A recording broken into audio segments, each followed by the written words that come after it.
Olá, adoradores do povo! Sejam bem-vindos a mais um vídeo aqui do Caneta Tinteiro. Meu nome é Camille Pezino e, diferente de todos os vídeos que a gente publicou no ano passado, eu vou começar falando da minha TBR e dos livros que eu li durante o mês de dezembro de 2020. Esse vídeo foi um pedido especial da Rosita, da Biblioteca da Rô, e se vocês gostarem, eu vou manter as minhas leituras aqui para vocês atualizadas. Então, vem conferir. Começando com a pergunta-chave. Camille, você cumpriu a sua TBR? E não, porque eu não consigo seguir uma TBR. Por isso que eu nunca fiz isso antes, mas eu tô tentando a partir das leituras coletivas. Já que eu consigo cumprir as parcerias e as leituras coletivas, eu realmente estou tentando. Isso não quer dizer que eu consegui. Eu participei do projeto da Pamela do Cultive a Mente de desencalhar livros do final de 2020 que ficaram encalhados na estante, né? Porque se você vai desencalhar, porque eu tava encalhado. Eu realmente tentei seguir e eu vou dizer pra vocês quais foram os livros que eu coloquei na minha lista. O primeiro livro que eu coloquei na minha lista foi A Torre Negra, do C.S. Lewis, e eu concluí. Então eu só vou falar primeiro da minha TBR aqui, se eu concluí ou não concluí. O segundo livro que eu coloquei foi o do Neil Gaiman, que na verdade é uma coletânea que ele organiza, que é Criaturas Estranhas. A Rô disse que ia ler comigo e aí acabei deixando ele de lado, e eu deixei de lado mesmo, porque eu não li. Continuando, era Abominação, que foi um livro publicado pela Dark Side e que foi uma indicação de um amigo meu que até hoje eu não li, e eu acho que isso já faz uns 4 anos. Esse é encalhadão mesmo. E eu não li de novo. O próximo é Os Imortalistas, publicado pela editora HarperCollins. E a Rô também disse que leria comigo, e aí eu também acabei deixando ele de lado. Não menos importante, eram 2 livros da Companhia das Letras, da Jung Chang, que eu queria muito ler, que era Três Irmãs, em e-book, e A Imperatriz de Ferro, que a minha cunhada me emprestou. E eu não li nenhum dos dois também. Bom, essas foram as minhas leituras que eu não li.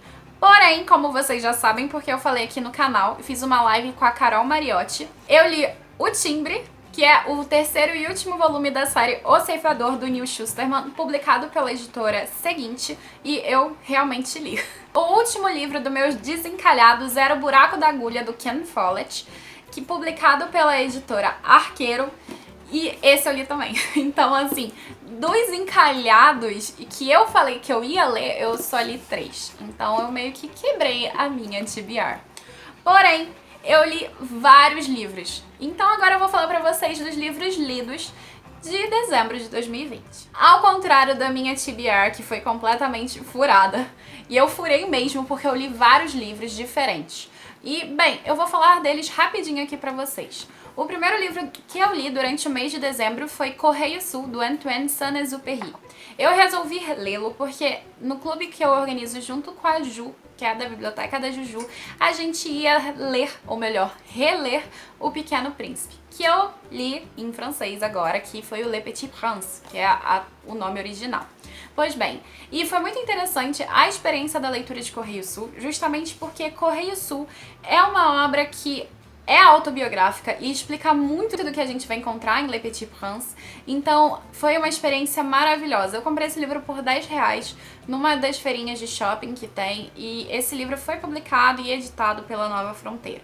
Bom, em seguida desse, eu li o livro do Clube de Leitura Clássicos Modernos, que é esse que eu organizo com a Ju, que foi o Le Petit Prince. Eu vou deixar a capa aqui, que é igual em todo lugar do mundo. Bem, a experiência foi ótima. Eu achava que eu tinha entendido muita coisa durante as minhas primeiras leituras desse livro, e eu percebi que não, justamente por causa de Correio Sul. Então foi uma excelente leitura casada. A terceira leitura que eu fiz durante esse mês foi Persuasão, da Jane Austen. Eu vou fazer um vídeo resenha aqui em breve pra vocês, e eu fiz uma comparação entre 2 edições brasileiras. Então eu li Persuasion, que é o original, e também li essas 2 versões, que é a versão da Nova Fronteira e da Zahar. A contextualização histórica da Zahar é muito boa, então assim, vale super a pena. E aqui tem uma tradução bem fluida e bem tranquila da Luísa Lobo, então assim, aqui segue bastante semântica, mas não segue muito a síntese da obra original da Jane Austen. Pra quem não sabe, essa história aqui trata sobre quase uma autobiografia da Jane Austen, porque a protagonista, ela se apaixona por um rapaz que não tinha posses e a sua família a convence que não deve se casar com ele. Ele vai embora e vai trabalhar na marinha enquanto ela fica velha, porque naquela época a mulher fica velha, tipo assim, a minha idade, eu já sou velha pra casar. Juntando isso, ele volta um tempo depois. Ao contrário da vida original da Jane Austen, esse rapaz volta, quem sabe ela consegue ficar com ele. Mas como é romance, é meio que óbvio, né, o que vai acontecer. E se vocês quiserem saber um pouquinho mais sobre persuasão, persuasion e as suas traduções, como por exemplo também a tradução da editora Martin Claret, a gente comentou nas nossas 3 lives que a gente fez pra falar sobre persuasão. Tem uma live no canal da Tati Durante, uma live aqui no canal do Caneta Tinteiro e a terceira no de B de Barbárie. No de B de Barbárie, lembrem-se, tem spoiler.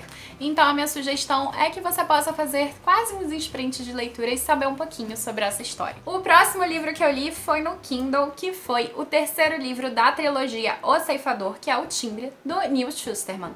Essa obra foi publicada e traduzida pela editora Seguinte. Esse livro foi uma surpresa, mas também um pouco decepcionante, justamente porque, como todos os outros, o autor forçou um pouco a barra no final, justamente para agilizar as coisas, e isso me incomoda um pouco em muitas das obras que eu acompanho. Tudo bem que eu entendo a preguiça, mas mesmo assim. Eu falei mais sobre ele e de uma maneira bem completa, principalmente falando sobre o contexto tópico, a construção de universo que é fantástica, e tanto é que eu quero o terceiro volume físico, até pra minha mãe ler. Mas assim, esse livro aqui, ele é muito bom, mas realmente tem as suas falhas, então se vocês quiserem saber a trilogia inteira, eu sugiro pra vocês a nossa live sobre Falando do Ceifador, que eu fiz junto com a Carol Mariotti, do Lendo Virtual, com a Carol Mariotti, e tá aqui no Caneta Tinteiro.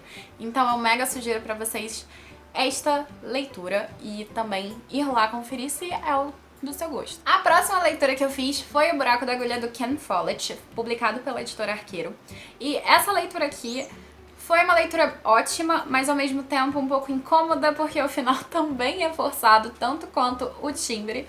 Então assim, eu gosto. A ideia dessa história aqui é de que o governo inglês está tentando enganar o governo alemão com um exército de mentira. E aí, um espião descobre essa mentira e está tentando contar para o exército alemão.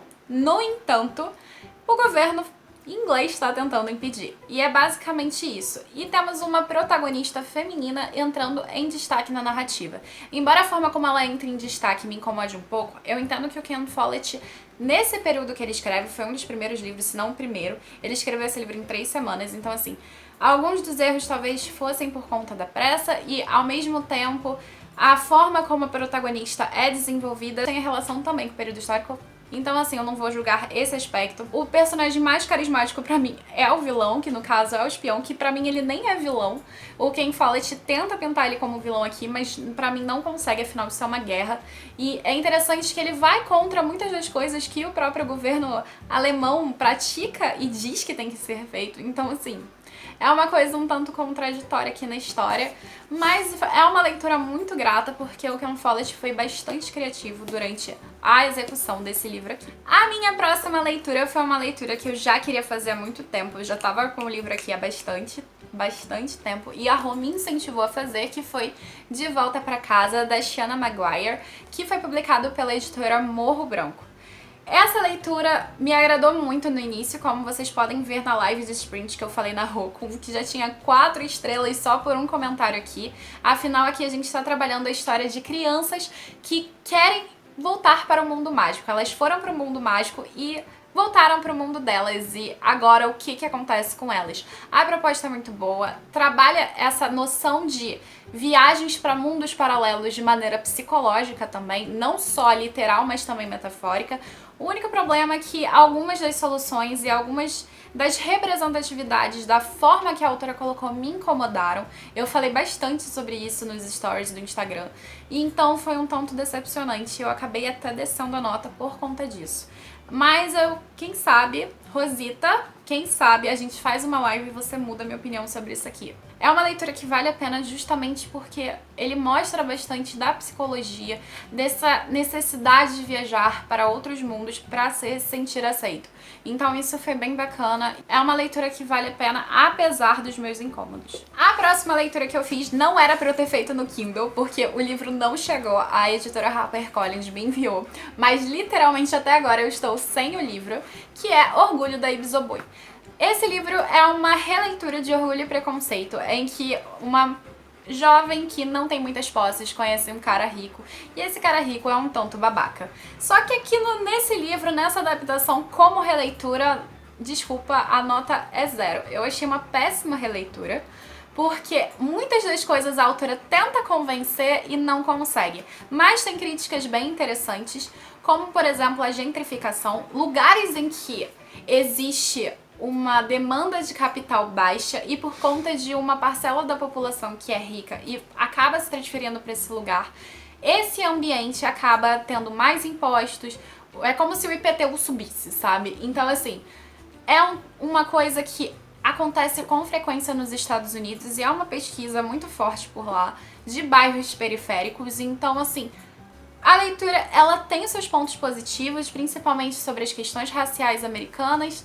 Tem algumas defasagens em relação à representação da cultura dos orixás, etc., que foi inclusive uma das questões colocadas lá fora. Então, assim, tem pontos positivos, mas muito poucos em relação aos negativos que eu encontrei. Não foi uma leitura que me agradou, mas é aquilo. Atualmente eu não tenho muito saco pra romances adolescentes e a história ela se torna um romance adolescente. O próximo livro e um dos últimos é A Torre Negra do C.S. Lewis. Pra quem não sabe, A Torre Negra seria o 4º livro da trilogia cósmica que o autor nunca terminou de escrever. Mas basicamente aqui são compilados de textos que estavam na gaveta do Lewis e essa publicação aqui é póstuma, feita pelo seu assistente.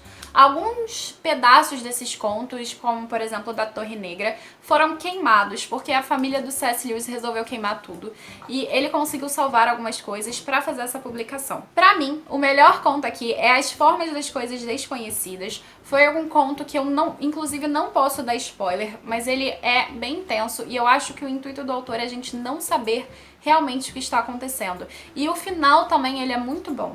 E foi o único conto que eu virei e pensei assim, cara, que conto bom. Os outros eu não achei realmente tão bons, embora tenha uma adaptação aqui no final da Ilíada e da relação do Menelau com a Helena. Bem legal porque a gente quase não vê o ponto de vista do Menelau, geralmente se trata sobre Helena, como por exemplo a defesa à Helena do Gorgias. Então foi uma experiência bacana ver esse ponto de vista. No entanto, esse ponto de vista só aparece porque o Lewis era extremamente machista. E a gente vê isso não só nesse conto do Menelau, mas também no A Torre Negra. Atualmente, literalmente nesse momento, não nesse literal momento, mas vocês entenderam, eu estou lendo O Dom da Amizade, do Colin Duries. O Duries, ele tenta convencer a gente que o Lewis não é machista, e basicamente é impossível de convencer a gente que o cara não seja machista, porque claramente ele é. Mas eu gosto de leituras assim, tratando de autores que tenham preconceitos sociais, principalmente que eram em voga na época deles, porque a gente vê transições das nossas sociedades e como elas mudaram de perspectiva. É uma leitura de aquecer os corações e foi feita entre o dia 24 e o dia 25, aproveitando a temática. Foi uma canção de Natal da editora Penguin.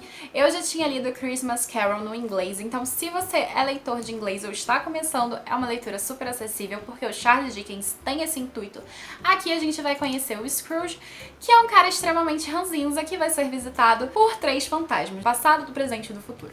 Esse personagem, ele traz uma caricaturização do período vitoriano e de como as pessoas esqueceram a importância do Natal. E o Charles Dickens realmente teve o intuito de retrazer essa data e mostrar a força dessa data. Em breve vai ter aqui resenha pra vocês e também vai ter um podcast falando um pouquinho da história dessa obra. É uma história que me aquece o coração. Christmas Carol não é uma leitura que eu não tenha já feito, é uma releitura, e a gente leu como debate extra, como livro extra do nosso clube Lendo Literatura Clássica, que eu organizo com a Jaque do Estante da Jaquinha, como aconteceu com Persuasão. Então esse mês a gente leu Persuasão e Uma Canção de Natal. Inclusive eu acho que a ideia da Penguin de trazer uma canção por causa do Carol. Ficou muito legal e eu gostei bastante. E eu espero que um dia vocês possam ler. A resenha não vai sair na época temática, mas vocês podem acompanhar para pensar em ler no próximo Natal. O último livro que eu li nesse mês, na verdade, foi o Impulso, da Editora Paralela, que é uma publicação que vai vir agora realmente a data em fevereiro. O último livro foi nada mais nada menos do que Tempo de Reacender as Estrelas, da Virginie Grimaldi. Esse livro aqui foi uma parceria com a editora Autêntica, que no caso é Gutenberg, e ele era para ter chegado há muito tempo, mas como aconteceu com Orgulho da Isoboi, os correios atrasaram muito e eu não consegui receber a tempo de ler direitinho e publicar como eu sempre faço. Então acabou que atrasou.